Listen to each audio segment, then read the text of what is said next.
Salmo 121.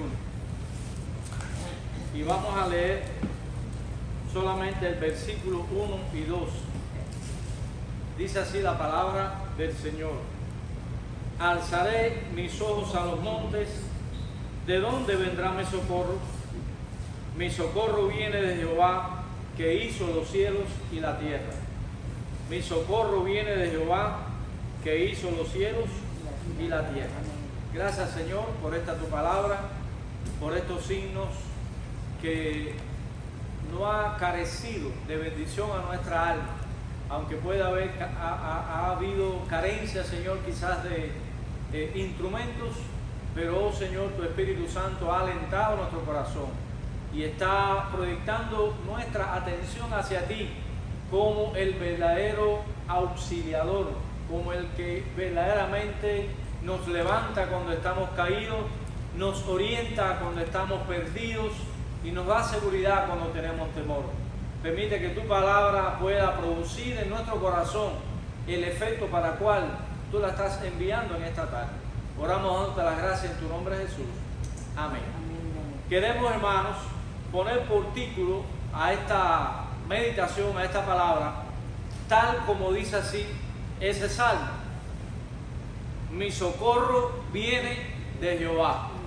Es una frase muy corta, pero que tiene un gran mensaje, encierra una gran enseñanza que nos anima, que nos orienta, que nos fortalece y que nos hace salir de cualquier tipo de situación especial por la cual estemos pasando. No solo cuando estamos atravesando una adversidad. Algunas veces no estamos atravesando una adversidad y suceden accidentes como lo que cada día nosotros estamos observando que pasa. Así que en tiempos buenos y en tiempos que no son buenos, aquí la palabra de Dios nos enseña que el socorro viene de Jehová. Pero ese versículo también culmina con otra frase no menos importante. Dice que hizo los cielos y la tierra. Es decir, que es un versículo monumental. Mi auxilio viene no de las diferentes teologías o las diferentes teorías o por alguna cuenta de banco que yo pueda tener o por algún tipo de conexión o relaciones de índole política, cualquiera que sea. Esa no es nuestra confianza. De ahí no viene el auxilio. Dice que mi socorro, que la palabra socorro quiere decir auxilio, quiere decir ayuda, es un amparo, es una asistencia, es un apoyo, es alguien que va a extender su mano para salvarnos de una crisis de la cual nosotros no podemos salir. Si estuviésemos en una crisis de la cual nosotros pudiéramos salir, indudablemente no necesitáramos a nadie, pero se hace importante entender que el socorro, que el auxilio viene de Jehová, porque hay aspectos importantes en mi vida espiritual y aún física que es solo Dios quien nos puede sacar de ahí. Ponernos rebeldes contra Dios, ponernos en una actitud de marginar a Dios, empeora la crisis, empeora la situación. Y si nosotros tenemos la dicha, la bendición de entender que todo el bien viene de Dios, cuánto dolor, cuánto daño, cuánta tristeza, cuánta frustración, cuántas caídas nos evitamos, porque comenzamos a definir que nuestro apoyo, que nuestro auxilio, que nuestra salvación, que nuestro amparo viene de Jehová. Jehová no es cualquier pingüino, o Jehová no es Pancho, no, Jehová no es Perico. Dice que ese Jehová, ese Señor, ese Dios dice que hizo los cielos y la tierra. Y dice el salmista en otra frase preciosa: de Jehová es la tierra y su plenitud, dice, el mundo y los que en él habitan. No es cualquier cosa en quien hemos puesto nuestra fe, no es cualquier cosa en quien hemos puesto nuestra esperanza. Por eso cuando definimos que Dios es nuestro amparo, brota en nuestro interior paz, brota en nuestro interior paciencia, brota en nuestro interior sanidad espiritual. ¿Por qué? porque aun cuando las cosas no se ven venir como quisiéramos, o aun cuando las cosas por las cuales estamos atravesando no son como nosotros deseáramos, nuestra fe en Él sí es inamovible en Dios, porque es un Dios inamovible. Tendremos en nuestro interior la suficiente fuerza para prevalecer a pesar de las adversidades. Esto es una verdad maravillosa. Si el mundo lo entendiera, no hubieran tantos tiroteos, no hubiera droga, no hubiera prostitución, no hubiese enemistad entre los hombres. Este mundo no lo va a arreglar nadie excepto Dios. Y debemos orar en nuestro corazón, en nuestra mente, en nuestra alma, que la palabra de Dios sea predicada a pesar de los tiros. Porque no dejó de ser predicada a pesar de los leones, no dejó de ser predicada a pesar de las persecuciones, no dejó de ser predicada aun cuando los cristianos, por ejemplo, los valdenses, dice que ellos en sus persecuciones dejaban sus casas, dejaban sus propiedades, dejaban sus legados, lo dejaban todo y tenían que huir por salvar sus vidas, porque ellos habían puesto su confianza, su atención y su esperanza y su auxiliador era Jehová de los ejércitos, que había hecho los cielos y la tierra. Ese es tu ayudador. Ese es nuestro ayudador. Hay personas que creen que porque tienen cierto respaldo humano, cierto respaldo económico, cierto respaldo inclusive hasta gubernamental, están seguros. No hay en este mundo nadie seguro que esté fuera de las manos de Dios. Nosotros estamos en las manos del Señor. Como dice Apocalipsis, dice que el Señor se pasea, ¿verdad?, en el candelero entre las iglesias, dice, y tiene a la iglesia en sus manos. ¿Cuánto decimos amén? Estamos en las manos de Jehová, estamos en las manos del Señor. Él es el que le da sentido a nuestra vida. Y digo, mi socorro. Ahí hay un sentido de ¿qué? De pertenencia. Mi socorro es mío. Y yo puedo hacer la pregunta, ¿es tuyo también? ¿Puedo decir amén? Me pasa esto, me pasa lo otro, me voy a morir, porque ¿quién no se va a morir aquí? Pero mi socorro, mi auxilio, porque los únicos que podemos decir que nuestra alma será, que nuestro cuerpo será levantado, este cuerpo que se está destruyendo, ese cuerpo que se está mutilando poco a poco, ese cuerpo que un día va a desaparecer físicamente. De mi socorro, mi esperanza viene de Jehová, que me levantará el polvo de la tierra. ¿Cuánto decimos amén? Eso lo predica nada más la persona que tiene confianza y ha definido en su corazón lo que definió el salmista: mi socorro. No hay frustración que embargue y que dañe mis emociones de tal manera que me pueda nublar mi capacidad de ver el sol y la luz más allá de la tormenta presente en la que está mi vida viviendo. Podemos decir amén. Cualquiera que sea tu tormenta hoy, el sol sigue brillando. Cualquiera que sea la frustración, cualquiera que sea el desengaño, cualquier dolor físico o emocional, Dios está por encima de eso. Y podemos decir otra vez, Dios es mi auxilio. Amén. Y que podamos salir de aquí en la tarde de hoy diciéndole: Señor, yo declaro en mi corazón que tú eres mi auxilio, tú eres mi socorro. Dice, en las tribulaciones, Él es nuestro amparo, Él es nuestra fortaleza.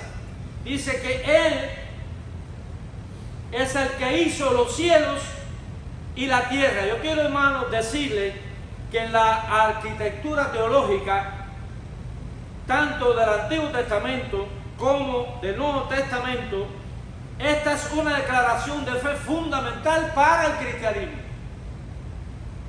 ¿Cuántos aquí creemos que ese Jehová creó los cielos y la tierra? Amén.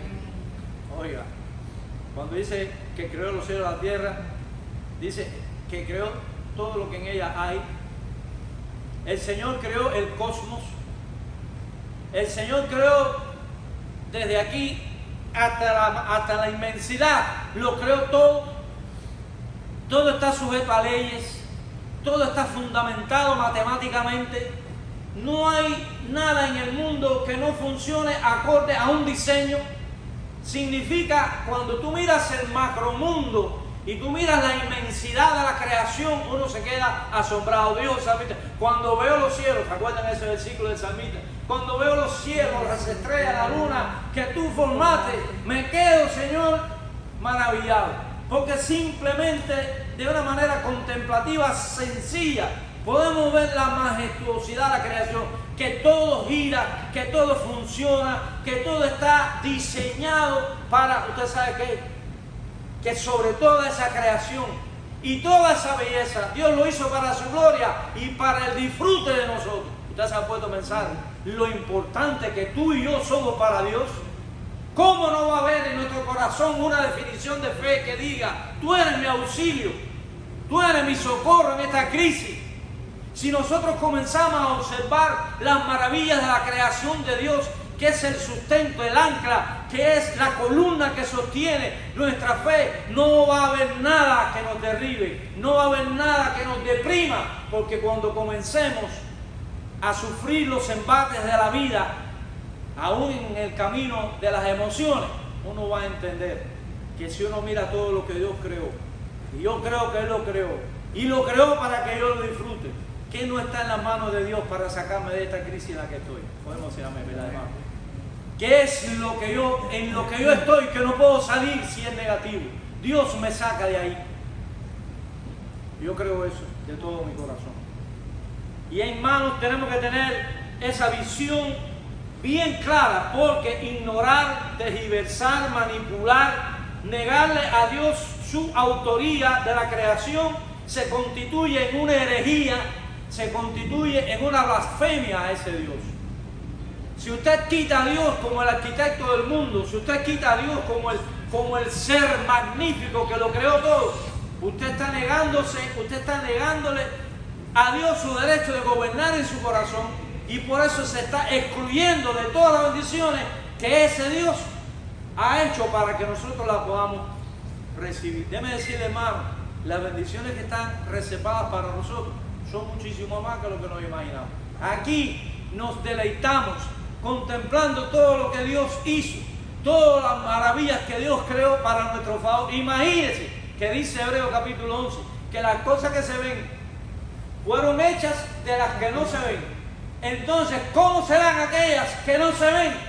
Mirando las grandezas que se ven en la forma extraordinaria en la que Dios hizo para que nosotros la disfrutemos. Tenemos un Dios maravilloso.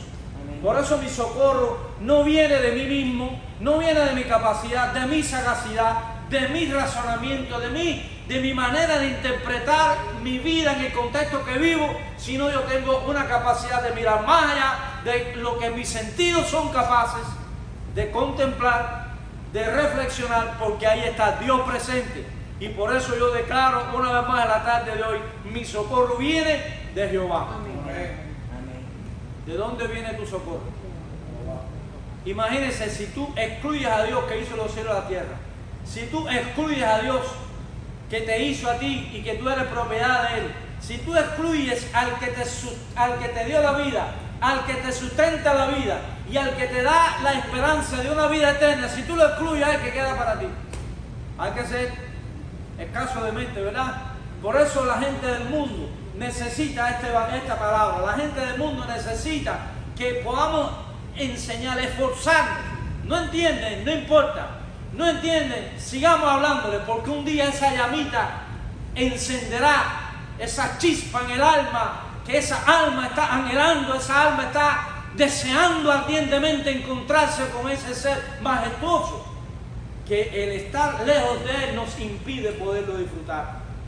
Que el Señor en esta tarde nos ayude, que el Señor en esta tarde nos dé la fuerza. Yo quiero ir a un versículo importante que debemos tenerlo en nuestro corazón para que seamos firmes en la fe que hemos profesado, la fe que hemos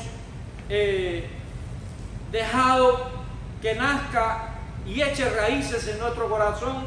En Jueces capítulo 16 y el versículo 29, ahí se narra una escena extraordinaria.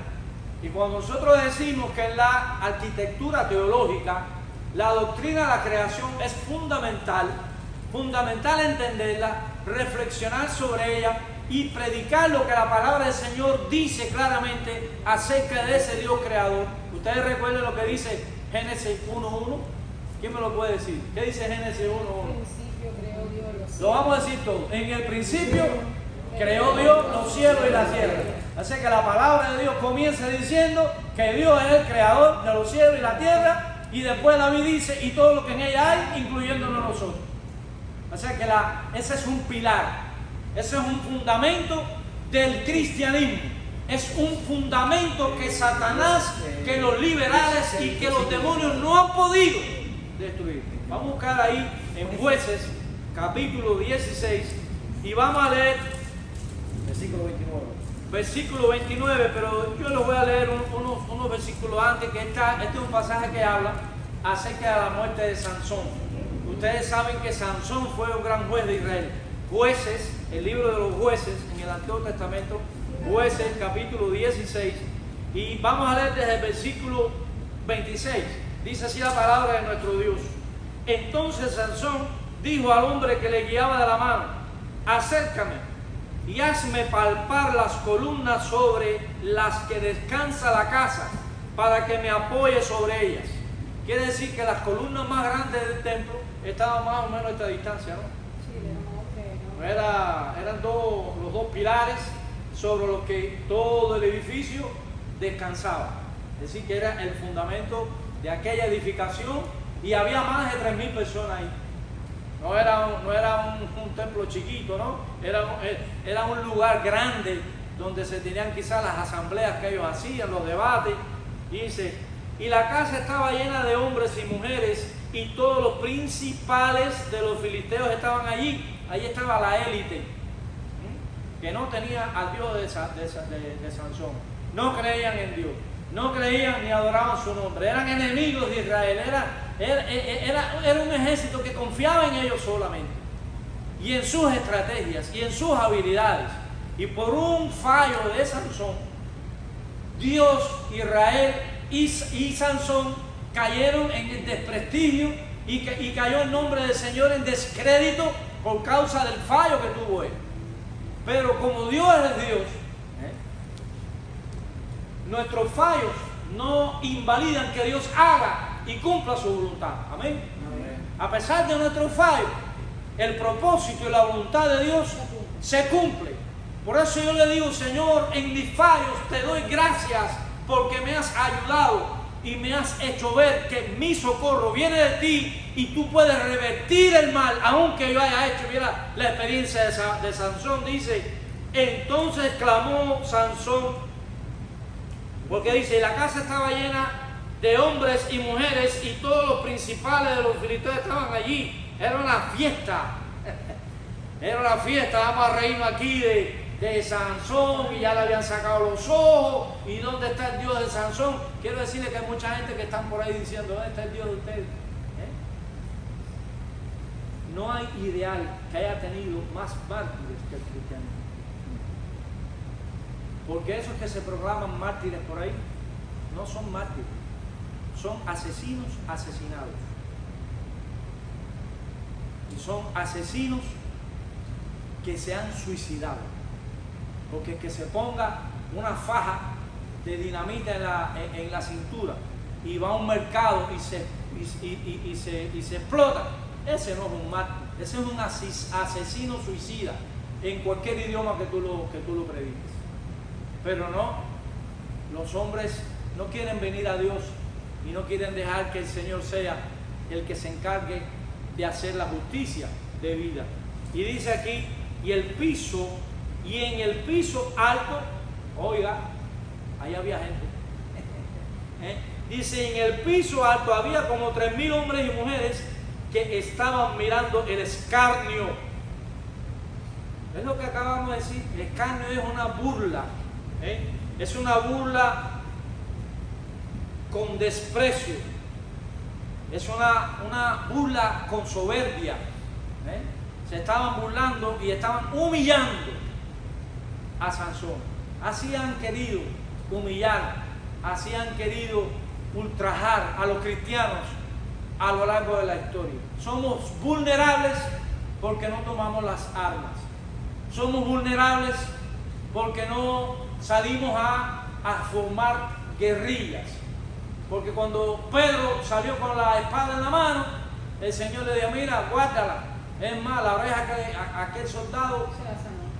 yo pienso que ese soldado algún día vino a Cristo. Seguro. Me gusta pensar eso, porque que te corten una oreja y ese ser al que tú viniste a coger preso y a llevarlo para crucificarlo, coge la oreja llena de tierra del piso y te la pone ahí y no le dio ni fiebre, no le dio ni infección, que ustedes creen, doctores, aquí.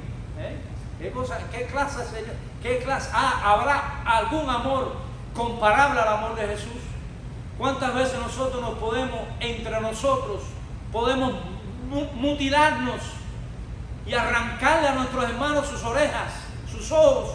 Que el amor y la gracia de Dios está inundando nuestra mente y nuestro corazón siempre para que su gracia, eso lo entiende un cristiano nada más, eso lo entiende un hijo de Dios nada más, que la presencia poderosa del Espíritu Santo sea sobre nuestras vidas y podamos salir de aquí y decirle al mundo, mi confianza, mi socorro viene de Jehová, que es mucho más que todo lo que hay en este mundo.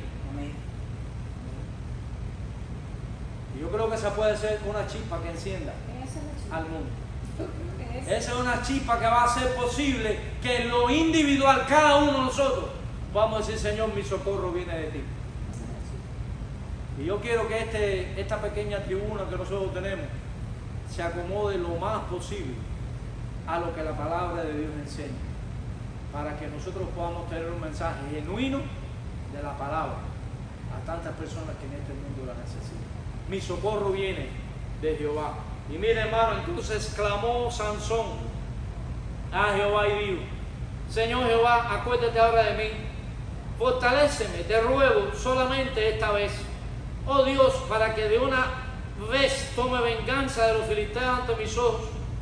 Asió luego Sansón las dos columnas de en medio, sobre las que descansaba la casa, y echó todo su peso sobre ellas. Ninguno de nosotros tiene fuerza para tumbar dos pilares de ese tamaño, ¿verdad?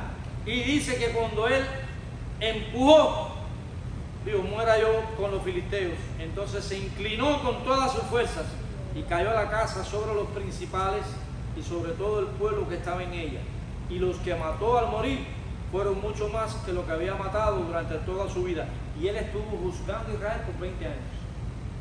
Todo lo que él hizo por 20 años fue menos que lo que en ese momento hizo cuando Dios le permitió, porque es una acción de la justicia de Dios.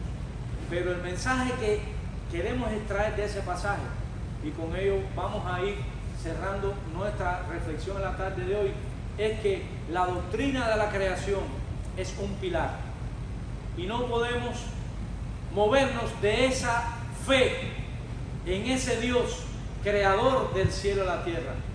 Los liberales, los modernistas, las personas que manipulan la palabra de Dios no quieren que usted crea lo que la palabra de Dios enseña en el libro de Génesis. Comienzan a hablar de teoría. Hoy todo es teoría, y todo es teoría de conspiración, teoría del Big Bang, teoría de no sé qué, teoría de no sé qué. La Biblia no es una teoría. La Biblia presenta la verdad completa. Y dice, creó Dios los cielos y la tierra, y yo lo creo. No hay teoría que derrumbe ese concepto de fe en mi corazón. ¿Estamos aquí claros en eso? Entonces tocar ese pilar es muy delicado, porque así como cuando Sansón tocó los pilares, ¿qué pasó? Al caerse los pilares, murió allí toda aquella gente. Se cayó primero la casa y después se murió toda la gente que había allí, incluyendo a Sansón.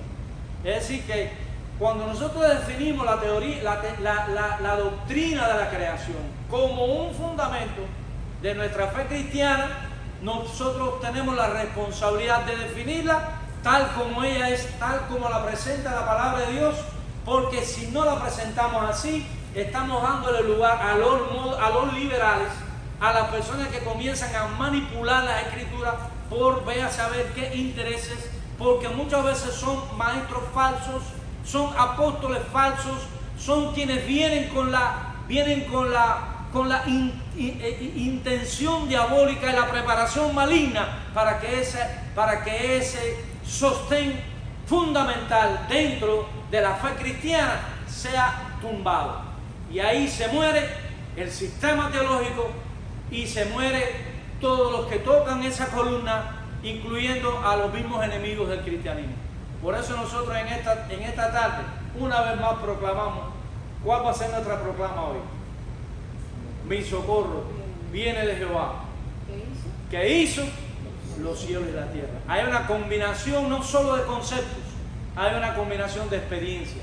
Defino que Él que es Dios es mi auxilio, Él que es Dios es mi ayuda, es mi amparo. Dios es mi amparo y fortaleza, mi pronto auxilio en medio de ¿qué? De las tribulaciones. No dice que no va a haber tribulaciones, no nos desanimemos, hermano. Va a haber tribulaciones, va a haber batallas, va a haber luchas continuas, pero dice que Él va a estar con nosotros siempre. Y al final, las últimas palabras que Cristo dirigió a sus apóstoles, ¿cuáles fueron? He aquí yo estaré con vosotros todos los días. ¿Hasta cuándo? Hasta el fin del mundo. Así que mi socorro viene de Jehová, que hizo los cielos y la tierra. Que el Señor les bendiga en esta tarde, el deseo de nuestro corazón. Vamos a ponernos en pie.